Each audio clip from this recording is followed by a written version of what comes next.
Så har vi sådan set det, vi skal bruge for at kunne bygge et standard valmparti. Det, som der også er en del af det, som man skal lære, det er at lave en underklo på et skifte. Og har jeg en underklo et eller andet sted? Ja, det har jeg.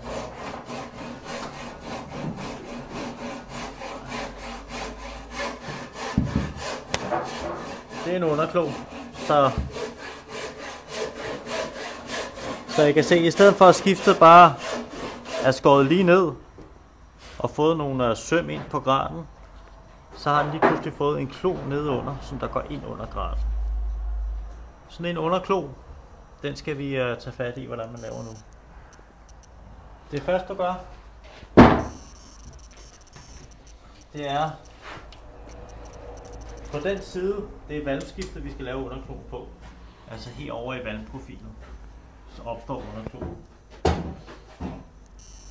Så det er altså på gradens bolleside. Så tegner vi gradens afgratning helt op til anslagsmærket.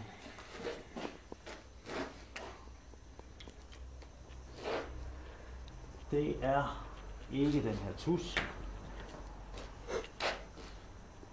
Det er den her afstand op til gradlinjen, altså 3 cm.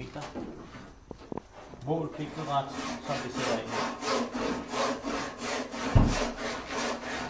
Det næste vi gør, det er at lægge tykkelsen af graden ind.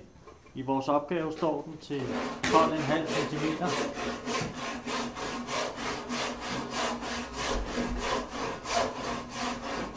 Lægger den ind her, og heroppe et andet sted. Ja.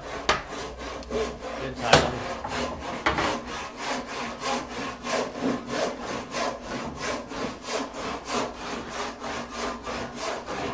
Vi tegner den hele vejen. Nede fra gulvet og hele vejen op.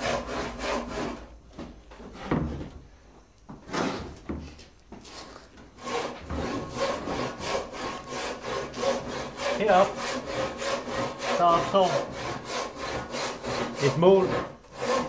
Det hedder Y-mål.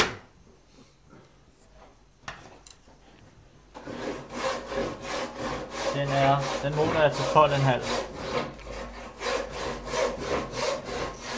cm. Det Y-mål, det svarer til det her mål. Hernede fra oversiden, hvor den rammer skiftet, og ned til undersiden af kloen. Det tager vi med over i vores valmprofil. 12,5, og så sætter vi det helt op for spidsen af valmen.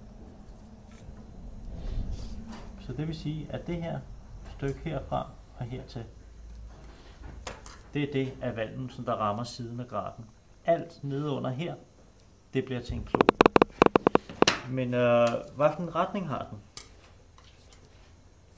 Den retning, hvordan kloens retning ser ud, den ser jo cirka sådan her ud i virkeligheden. Men den retning der, hvordan finder man den? Så der skal du herned. Vi tegnede undersiden af graden ind i vores gradprofil. Og det er det her punkt, vi skal have fat i. Altså der, hvor undersiden af graden rammer gulvet.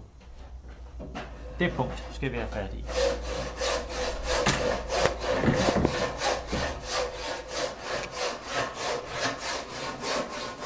Det tegner du vinkelret ned. Altså i planbilledet. Nu er vi færdige med at tegne i profilbilledet. Nu går vi ind i planbilledet, der ligger nede under. I planbilledet tegner vi den ned, til den rammer vores stjernelinje. Det gør det lige her. Derfra, der tegner vi det vinkelret op langs med graden. Jeg parallelt forskyder her 15,5 ind til midten. 15,5 ind til midten her. Så tegner vi den vinkel, eller parallelt med graden. op til den rammer siden af vores skifter. Og derfra, der tager vi den ind i vores valmprofil. Så det er altså 17,7. 17,7, det er lige der. Jeg kunne godt tegne en streg hele vejen der, men det behøves faktisk ikke. Så det er altså ind i valmprofilet, til det rammer oversiden. Og så er det det, der skaber retningen til vores klo.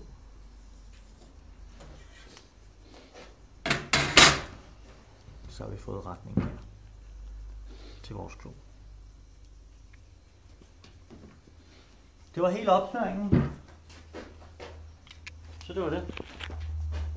Så kommer der en video om, hvordan man tegner ting, alle de her streger op på tømmeret, så at de her streger kan blive til noget virkeligt, man kan bygge. Yes.